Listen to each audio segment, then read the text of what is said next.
What's up everyone, welcome back to a brand new video. Today, we're going to be looking at Vegeta again, and this scenario where he's actually the legendary Super Saiyan. Last time, there were some pretty interesting developments not only with Vegeta, but some other characters such as the Hybrid Saiyans. Gohan and Goten got strong in their own right, but as for Trunks, they discovered that he actually had the same power as Vegeta, making him very strong. Going forward, this will definitely be something very important. Not only that, but Vegeta's trying to pursue a new power for himself, an evolution of his current power. We'll be exploring both of those ideas today.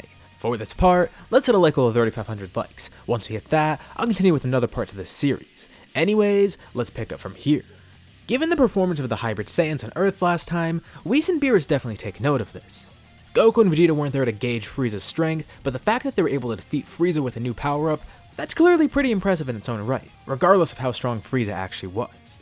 They all knew the hybrids had some great potential, and they seemed pretty strong, but they didn't know it was this potent. They knew Trunks was especially strong, but Goten and Gohan were pretty surprising with their strength. It was pretty clear that Ultimate helped them out a lot in terms of strength.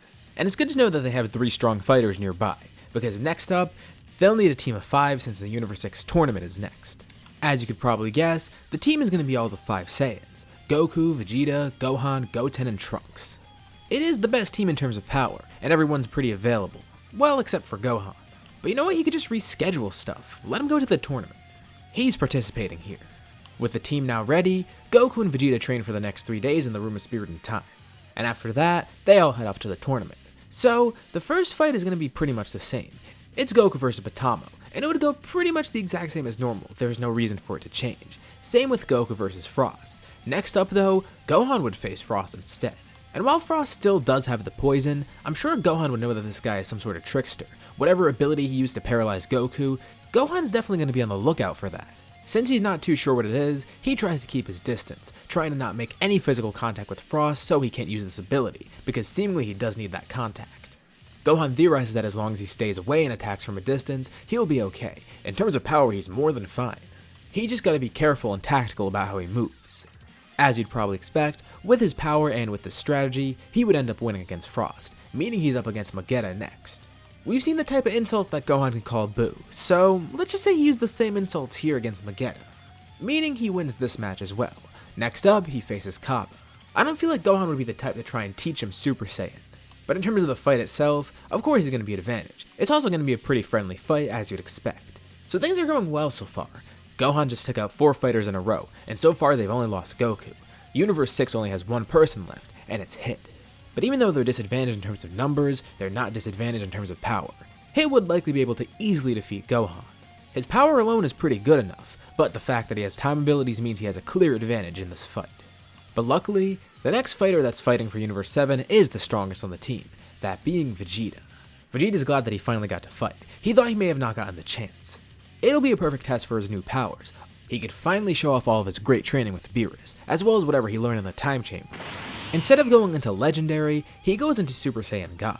This is surprising for everyone else. They know Vegeta had it, but why is he using that instead of Legendary? The two are clearly separate routes. Goku knows what he's up to though. Super Saiyan God Vegeta is able to contend pretty well with Hit, but it's still not enough. In terms of power, the two are pretty close, but Hit has the edge. Not to mention, time skip really helps him here, as well as pure progress. Vegeta is definitely going to have to crank up the heat, and he has just the ability for that. He tells everyone to watch closely. He's going to show off something brand new. In Super Saiyan God, he begins powering up. His red aura suddenly shifts into a greenish blue color. They assume this may be the same Super Saiyan blue that Goku was using, but that's not the case. The aura definitely seems greener, and as expected with his legendary form, Vegeta still bulks up in terms of muscle. He even retains the same yellow eyes. The difference here is his hair. It's almost as if it's a mix between Goku's Super Saiyan blue and his legendary Super Saiyan. A sort of cyan color. I guess that makes the Super Saiyan Saiyan. Jokes aside, this is what Vegeta calls a legendary Super Saiyan God, a combination of his legendary form and his Super Saiyan God form. Also much faster to say than Super Saiyan God Super Saiyan. In terms of power, well, as you expect, it would skyrocket. Not only did Vegeta close the gap in terms of power, but he greatly surpasses Hit. Even with time skip, Vegeta is simply too fast and too powerful. Being able to see Vegeta's movements ahead of time doesn't really help Hit when he can't really defend against them. Not to mention the fact that Hit's attacks don't really do anything to Vegeta anymore. There's no point in having time skip if your power isn't also up to snub. And with this, Vegeta surprises everyone as he knocks Hit out of the ring, winning the tournament for Universe 7. Everyone was pretty amazed by Vegeta's performance, as well as this new form of his. And it's not just the people from Universe 7 that were watching, no. Later on, someone else sees the fight. Someone who is equally intrigued, Zamasu. But this arc's not going to go the exact same as it did in canon, no. It's going to be very different. You may remember from the beginning of the scenario, the future timeline went very differently than normal. And that's going to have some big implications here. So let's go to the future timeline for a bit and catch up on what's been happening there. Future Gohan, Vegeta, and Trunks are the strongest fighters there, with Vegeta leading the pack. Thankfully now, the future is safe. Traveling back in time was a great idea. Not only did it save that timeline, but it saved everyone here and helped them get stronger. And yeah, while it did help a lot, it also did pose a lot of questions, specifically about the 3 Saiyans there. Their experience in the past left Vegeta thinking. He wants to try to increase his power further in Legendary Super Saiyan, but also, Trunks is an odd case. He wonders if Trunks possesses the same power that he does, but it's going to take some time for that to be seen. Later on, Babidi and his crew attack, although this time, there are a lot more people fighting against him. Trunks in Super Saiyan 2 was enough to take out both of them, and here, we've got Gohan, Vegeta, and Trunks. They wouldn't even have to try too hard. It would be pretty easy for them to defeat Deborah and Babidi here, while still avoiding giving off too much energy. Thankfully, this means Shin and Kibito survive in this timeline, which also means Beerus does too. But this isn't the last threat that they're going to face, no. Not too long after, they encounter a very intimidating fighter, one who also seems very familiar. One of the recently rebuilt cities is being attacked. They assume maybe there's another android, they don't know what else could have happened. But as they get there, they see something horrifying. The person attacking the city is Vegeta. Vegeta Black is here in this scenario. Vegeta Black is equally surprised. He didn't realize Vegeta was alive in this timeline. But whatever, it shouldn't be too hard to kill him here.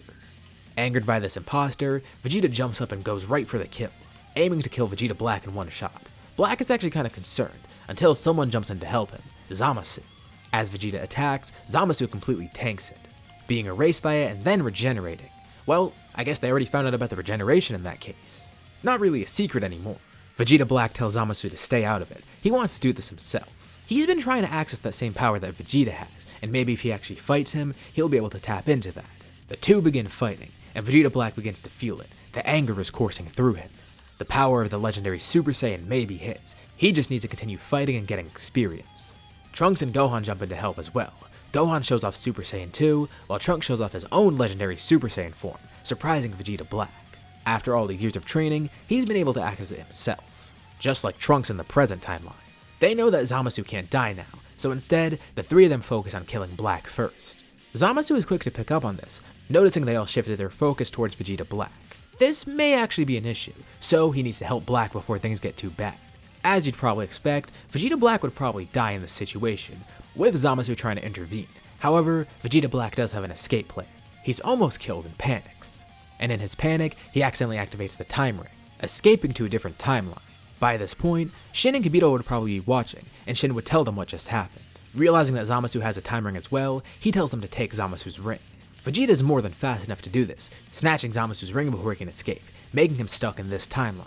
Shin and Kibito move up and Zamasu is ready to fight, but instead, the two of them use Kai powers to seal him away. Thankfully, now that Black is gone, they're able to intervene. But this poses another issue. They don't know where Black went off to. They'll figure out what to do with Zamasu later on once they consult Beerus, someone who Vegeta, Trunks, and Gohan have yet to meet. But now, they need to focus on finding Vegeta Black. Let's cut back to the present timeline. This is where Vegeta Black accidentally teleported to. He ended up in the main timeline, trying to escape back to his home world in Universe 10. But right away, he notices something is very wrong. He is on the sacred world of Kai's, but he sees people there. Up from the horizon, he sees Zamasu appear, looking confused, and then seeing Gowasu come over the horizon as well. He knows he's screwed up. This isn't the right timeline, and he just blew his cover. He needs to think quick. He's already suspicious, but maybe he can get this Zamasu to help him, even though he's in a different timeline. Although it may be an issue, this Zamasu may have not turned evil yet, and even so, he's probably not immortal either. But since he's screwed up, this is his best way out of it.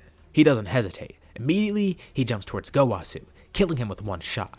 He then turns to Zamasu. Zamasu stumbles back out of fear, but Vegeta Black tells him who he is. He's another Zamasu. And Zamasu immediately recognizes what's going on, the plan that he had. He never thought he'd actually go through it, but it seems like he did in another timeline. But still, this is also sudden, and even though Zamasu had these thoughts, it's hard for him to accept, although it doesn't seem like he has any choice. Around this point, it's before Gowasu even showed him the time ring and took him back in time to see those barbarians. He does have a relatively tainted view of mortals, but it's not that bad yet. He didn't even face Goku either.